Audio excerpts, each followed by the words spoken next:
వర్షాకాల సమావేశాలు 3 సమావేశాలు నిర్వహిస్తున్నారు. సో ఇప్పుడు కేసీఆర్ అటెండ్ అవ్వడమే పెద్ద విషయం లాగా దాని గురించి చర్చించేలాగా అయిపోయింది. అంటే కేసీఆర్ ఎంట్రీతో అసెంబ్లీ సమావేశాలు ఎలా ఉండబోతున్నాయి అందరికీ ఒక అంటే నేను చెప్పినట్టయితే ఏం తేడా ఉండదు స్పందన. ఆయన ఎందుకంటే కేసీఆర్ అసెంబ్లీలో మాట్లాడాలని ప్రజలు కోరుకుంటున్నారు. ఆయన మాట్లాడరు. అసెంబ్లీ ఇప్పుడు రేపు గవర్నర్ స్పీచ్ తర్వాత కాస్త మీడియా పాయింట్కి వచ్చి KCR మాట్లాడతారేమో. Last time budget ప్రవేశపెట్టినప్పుడు Mallu Bhatti Vikramarka ప్రవేశపెట్టినప్పుడు media పాయింట్కి వచ్చి కేసీఆర్ మాట్లాడి వెళ్ళిపోయారు అంతే. సో అసెంబ్లీ లోపల మాట్లాడాలని ఏదైతే కోరుకుంటున్నారో అది జరగదు. మనం మాట్లాడదాం ఇదే విషయం మీద.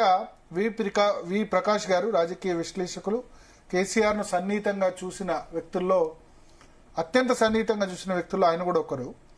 సో ప్రకాష్ గారు నమస్కారం. భరత్ గారు నమస్కారం. అసెంబ్లీ సమావేశాలు స్టార్ట్ అవుతున్నాయి. సో కేసీఆర్ సభలో మాట్లాడడం మనం చూడొచ్చా? ఓన్లీ గవర్నర్ ప్రసంగం, బడ్జెట్ స్పీచ్ అక్కడి వరకు మాత్రమే ఆయన అటెండ్ అయ్యి వెళ్తారా?